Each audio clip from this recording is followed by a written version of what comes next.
आज की वीडियो में हम बात करने वाले हैं दलाल स्ट्रीट के एक ऐसे शख्स के बारे में जिन्होंने एक रिकॉर्ड बनाया है एक महीने में 350 करोड़ रुपीस प्रॉफिट करने का और शेयर मार्केट के साथ साथ अपना एक नया बिजनेस एम्पायर खड़ा करने का, क्योंकि उन्होंने मुंबई जैसे पवई इलाके में अपना शुरुआती एक बड़ा स्टोर ओपन किया था जिसका नाम डीमार्ट। आज हम डीमार्ट के जो ओनर है राधा कृष्ण दमानी, इन्हीं के बारे में बात करने वाले हैं। जैसे कि हम आज उनका सक्सेस देख पा रहे हैं, लेकिन उन्होंने यह सक्सेस कैसे पा लिया, बहुत ही साइलेंट तरीके से 1992 स्कैम में बहुत सारा प्रॉफिट भी किया और हर्षद मेहता को भी पीछे छोड़ गए थे। जब सारे स्टॉक गिर रहे थे तो वही सारे स्टॉक भर भर के लिए थे और अपनी एक अलग सी स्ट्रैटेजी के साथ यहाँ पे स्टॉक मार्केट में बहुत बड़ा प्रॉफिट भी कमाया था।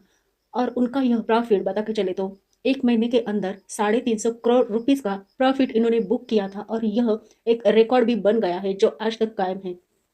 इन्होंने दलाल स्ट्रीट में ना ही अपना नाम कमाया, लेकिन इसके बावजूद अपना एक अलग से एम्पायर भी खड़ा किया। राधा कृष्ण दमानी जो डीमार्ट के फाउंडर हैं, दलाल स्ट्रीट में अपना नाम कमाने के साथ साथ एक रिकॉर्ड भी बनाने के साथ साथ राधा कृष्ण दमानी एक समय में पूरे वर्ल्ड में दूसरे नंबर पे थे, जो सबसे अमीरों की लिस्ट में आते थे। उन्होंने यह सारी सक्सेस जो स्टॉक मार्केट से उनको मिली थी और इसके बावजूद भी एक बिजनेस करने का अनोखा तरीका उन्होंने अपनाया था और सबसे अलग सोच ने इनको भारत के अमीरों की लिस्ट में इनका नाम भी लिस्टेड हो गया था। लेकिन उनकी यह सफलता उनको ना ही एक दिन में मिली थी, उनको इसके लिए बहुत सारी मेहनत करनी पड़ी थी। अपने अलग विचारों की सोच का बढ़ीमार करके उन्होंने यह एम्पायर खड़ा किया था।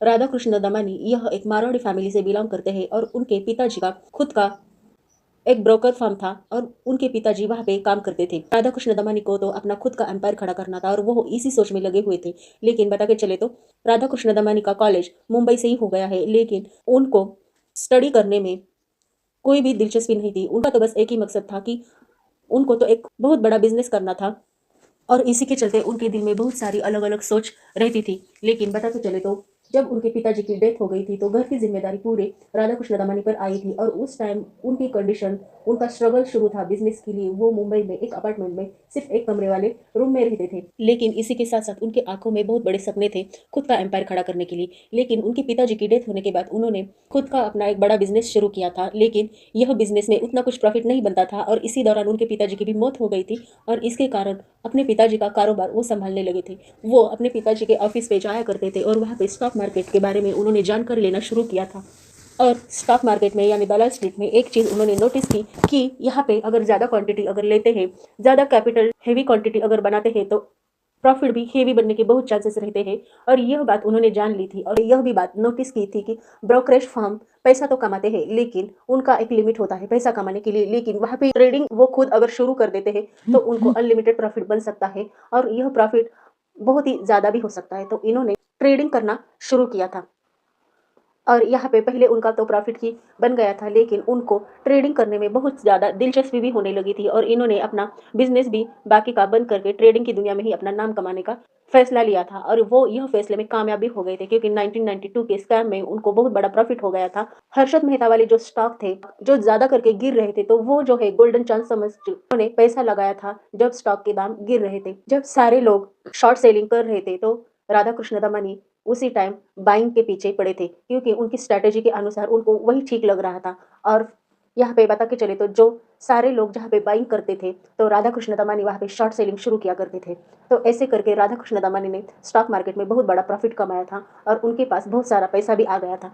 लेकिन स्टॉक मार्केट में ट्रेडिंग करना यह एक रिस्की भी है, यही बात समझ के राधा कृष्ण दमानी ने अपनी आगे की सोच ऐसी कर दी थी कि उन्होंने सोच में रखा था कि कुछ तो बड़ा करना है। स्टॉक मार्केट के साथ साथ उनको और भी बड़ा करना था और भी अपना खुद का बिजनेस खड़ा करना था। तो इसलिए उन्होंने मुंबई के पवई इलाके में स्टोर ओपन किया था जहाँ पे किराना का सारा सामान मिल सके। लेकिन यहाँ पे बता के चले तो इसी दौरान जब उन्होंने स्टॉक मार्केट के साथ साथ किराना का बड़ा स्टोर ओपन किया था तो इसके लिए उनको उनके रिलेटिव्स से और उनके जो कई सारे दोस्त थे वो दोस्त भी उनको बताते थे अब ये स्टॉक मार्केट छोड़ के क्या किराना का सामान बेचने लगेगा, दूध पाउडर, वॉशिंग पाउडर, यह माल बेचने लग जाएंगे तो स्टॉक मार्केट कौन देखेगा। लेकिन उन्होंने लोगों के बोलने की कुछ भी परवाह नहीं की थी और उन्होंने उनका जो ध्येय था, उनका जो एम था, उस पर ही अपना ध्यान फोकस दिया था और उन्होंने ऐसे करके मुंबई में एक अच्छे से इलाके में अपना पहला स्टोर शुरू किया था।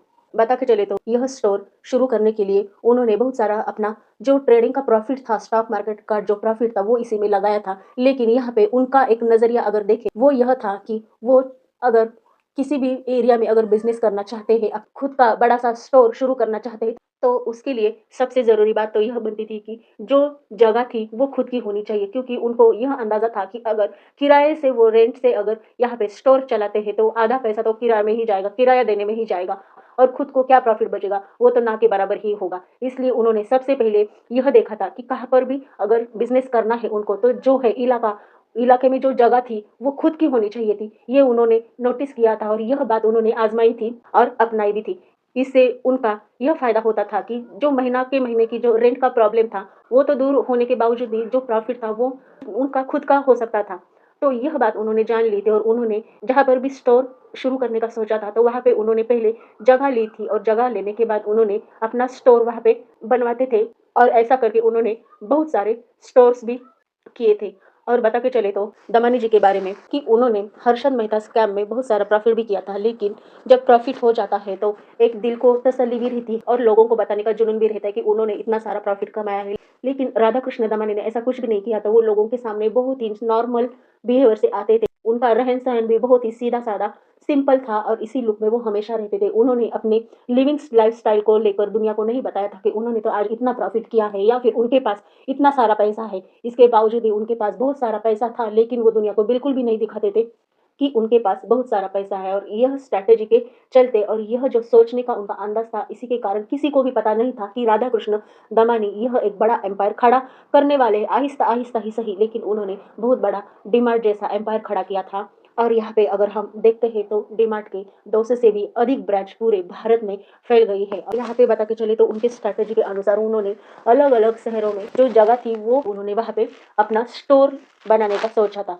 तो यह जब उनको बात यह जब समझ में आई थी, यह उनकी जो स्ट्रैटेजी थी, यहाँ पे ही उनका तो आधा प्रॉफिट यहाँ पे ही बनता था। क्योंकि नॉर्मल बिजनेसमैन अगर हम देखते हैं तो रेंट से जो है जगह लेते हैं और वहाँ पे जो है अपना बिजनेस स्टार्ट करते हैं। लेकिन यहाँ पे सपोज अगर उनका लॉस हो जाता है, बिजनेस नहीं चलता है, तो उनको यह पूरा भार उनके ऊपर आ जाता है, रेंट का भी, और जो लॉस रहता है वो लॉस झेलने का भी उनके ऊपर बहुत सारा भार आता है। लेकिन राधा कृष्ण दमानी ने ऐसा कुछ भी नहीं किया था और उन्होंने जहाँ पर भी स्टोर खोले थे वहाँ पे पहले जगह उन्होंने ली थी और उसके बाद ही उन्होंने वहाँ पे स्टोर शुरू करने का सोचा था। और बता के चले तो उनका यह स्टोर भी बहुत ही नॉर्मल था। वो बारीकी से बारीकी चीज़ों पर ध्यान रखते थे। यहाँ पे जैसे कि हम अगर अंदर स्टोर के अंदर जाते हैं तो वहाँ पे इतनी सारी चीज़ों की वैराइटीज़ रहती थी। होलसेल रेट में वो जो है सारे के सारे अपने जो ब्रांड रहते थे, अपने जो गुड्स थिंग्स रहते थे स्टोर के अंदर के, वो लोगों को दिया करते थे। उन्होंने खुद से और खुद बारीकी से यहाँ पे स्टोर के बारे में डिज़ाइन किया करते थे कि कैश काउंटर कहाँ पे होना चाहिए, सारे के सारे जो थिंग्स है वो कहाँ पे होने चाहिए। यह सारे जो काम थे वो उन्होंने खुद बारीकी से देखे थे, सोचे थे, और उनके अनुसार ही वहाँ पे जो है पूरा डिज़ाइन स्टोर का वो खुद किया करते थे। उनके व्यू से, उनके नज़रिया से वो पूरा स्टोर का नज़रिया देखते थे और वो स्टोर शुरू करते थे। लेकिन बता कर चले तो यह स्टोर में एक बहुत ही सिंपल सादे तरीके से काम किया जाता था। यह स्टोर में कोई भी म्यूज़िक वगैरह वो नहीं लगाते थे। जो कुछ सामान था, जो कुछ भी यहाँ पे उन्होंने रखा था, वो सारा का सारा सामान उन्होंने अगर होलसेल रेट में भी अगर वो देते हैं तो भी उनको बहुत सारा प्रॉफिट यहाँ पे बनता था। और उनकी यह सोचने की स्ट्रैटेजी बहुत ही अलग थी और यह स्ट्रैटेजी के ज़रिए ही उन्होंने डीमार्ट जैसा बहुत बड़ा एम्पायर खड़ा किया था। आगे चल के अगर बता के चले तो राधा कृष्ण दमानी ने दक्षिण मुंबई में मालाबार हिल्स में एक घर खरीदा है। और यह घर अगर बता के चले तो इतना बड़ा और इतना कॉस्टली है कि यह कॉस्ट देखकर आप चौंक सकते हैं कि इन्होंने, राधा कृष्ण दमानी ने, यह घर 1001 करोड़ रुपीस में खरीदा है।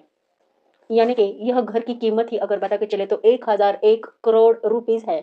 उनका यह बंगला 2 मंजिला है और 1.5 एकड़ एरिया में यह बंगला फैला है। यह बंगला बहुत ही खूबसूरत है, बहुत ही आलीशान है और सारी सुख सुविधा इस बंगले में अवेलेबल है। और बता के चले तो उन्होंने यह बंगला सिर्फ अपने खुद के लिए नहीं खरीदा है, उन्होंने पूरी फैमिली के लिए यह बंगला खरीदा है। इसमें उनके जो भाई है गोपीनाथ दमानी यह भी शामिल है, क्योंकि वो फैमिली में बहुत बड़ा विश्वास रखते हैं, इसलिए उन्होंने यह बंगला खरीदा है। और बता के चले तो यह बंगले की कीमत उन्होंने लिया था यह बंगला 1001 करोड़ रुपए में। तो आज की तारीख में अगर सोचो तो यह बंगले की कीमत बहुत ज्यादा है। उनका यह बंगला बहुत ही एक्सपेंसिव है और बहुत ही शानदार है। राधा कृष्ण दमानी रियल इस्टेट में भी उनके बहुत सारे इन्वेस्टमेंट है और उन्होंने मुंबई में बहुत सारे जमीनें भी खरीद रखी है।